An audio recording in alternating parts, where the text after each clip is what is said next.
נעשה ונצליח, שבוע טוב אחים יקרים. Hope you had a wonderful Shabbat, an amazing time to relax with the family, learn some Torah, eat, drink, and rest. But now we're in a new week, and we have to start off the week with a stimulating Chidush that will give us strength for another week. I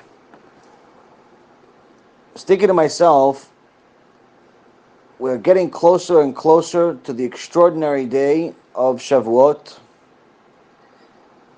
And it's a biblical mitzvah to count the Omer. Hashem told us in the Torah that after the second day of Pesach, we have to count 49 days, and the 50th day is Shavuot. So we go from celebration to celebration. From the celebration in memory of the Exodus, leaving Mitzrayim, leaving slavery, leaving idol worship, and going all the way to the greatest day in history, which is receiving the Torah from Hashem. Day that gave this world a meaning. And Hashem told us to remember those days and celebrate those days, but even count the days in between.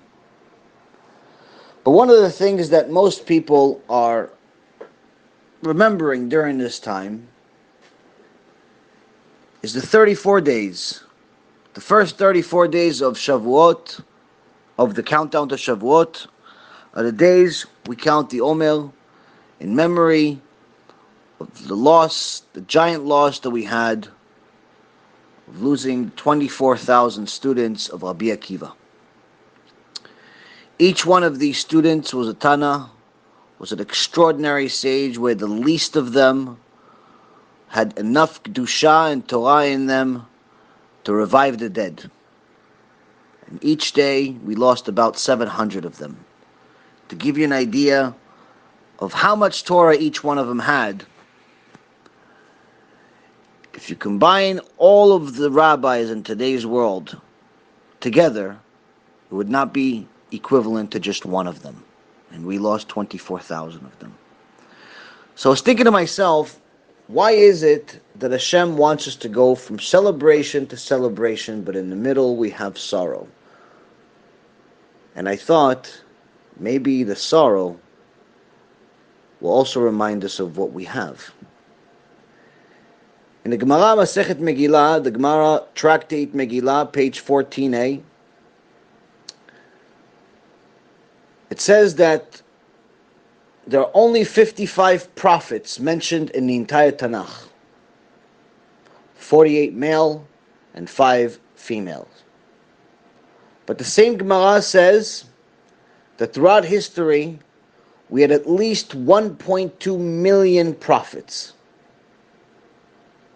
So the question goes, if 1.2 million prophets, people that spoke to God in different ways, not like Moshe Rabbeinu, of course, but in different ways, whether through dreams or meditation and so on. But they got the word of God.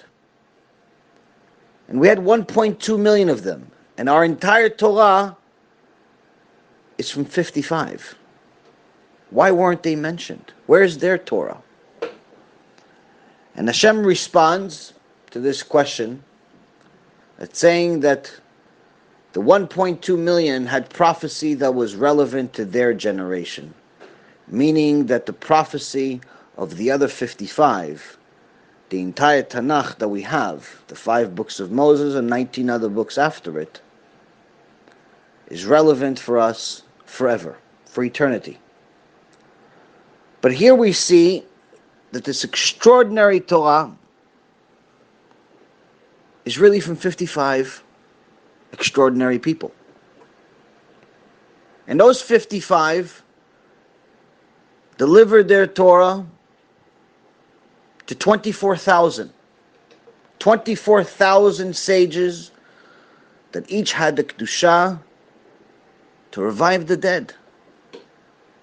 And then again, as a result of the lack of unity, there was a heavenly decree to bring on a plague and kill all 24,000, putting Rabbi Akiva in a situation where he had to start all over again with 5 students. Rabbi Meir Baal HaNes, Rabbi Yehuda Ber Ilai, Rabbi Yossi, Rabbi Shimon Bar Yochai, Rabbi Elazar ben Shamua. This is in the tractate of Yevamot, in the Gemara, page 62b. It says that 12,000 pairs of Rabbi Akiva's students were killed in this plague. And it specifically says 12,000 pairs rather than 24,000 students to symbolize the lack of unity. But now we see that again, we went from 55 prophets to 5 or 6 people, sages, extraordinary sages, Rabbi Akiva and his 5 students. And that Torah of the 6 people is everything we have. And if you look at the understanding and explanation and commentary that we have on their Torah, which is the entire Mishnah, the entire Gemara, the entire Shulchan Aruch, the entire Midrash, and tens of thousands of books that are still being written to this day.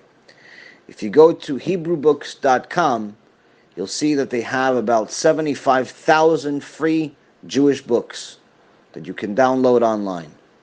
And this is just a small part of the Torah that we have, because there are many books that you have to purchase. But nonetheless, tens and tens of thousands of books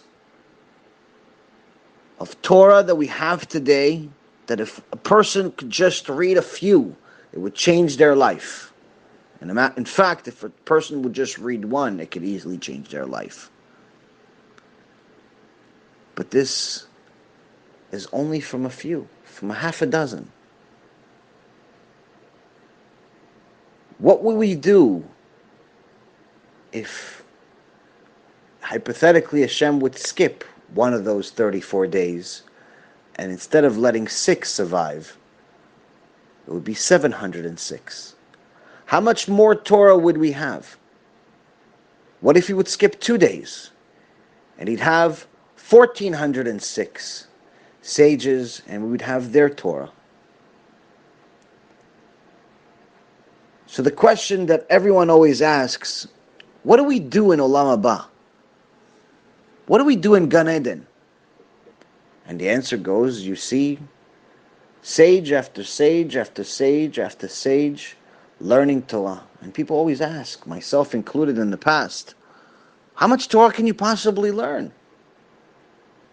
I mean, okay, so you finished the Gemara, you finished the Shas, took you, let's say, 7 years. If you're a smart, dedicated, and persistent person, you finished the Gemara in 7 years.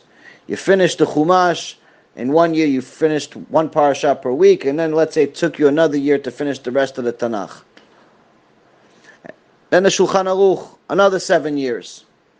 Then the Mishnah, another 7 years. Then the Midrashim, another 7 years. Okay, so you spend 30, 40 years, you finish the Torah, no? That's what I would think. How much? I mean, Olam HaBa, Gan Eden, which are 2 different things, but they're eternal. What do you do with the rest of the time? And if we understand how much Torah there is, we'd understand that even eternity is not enough. The Gemara says a story about Rabbi Eliezer ben Horkenos. Rabbi Eliezer ben Horkenos, one of the greatest sages that ever lived, was actually one of the rabbis of Rabbi Akiva. One day Rabbi Akiva comes to visit Rabbi Eliezer ben Horkenos after not seeing him for many years. And Rabbi Eliezer gets upset with him and he says, Rabbi Akiva, how come you haven't come visit me? I have so much Torah to teach you. And he says, Kvod Harav, you know that the situation did not allow me to come visit, and I know you have a lot of Torah. He says, no, you don't know how much Torah I have.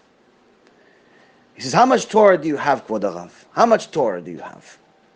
He says, if all of the ocean was water, and all of the trees were pens, and all of the land was paper, it would still not be enough to write down my Torah. that I know. And the Torah that I know is not even a percentage of the Torah that's available.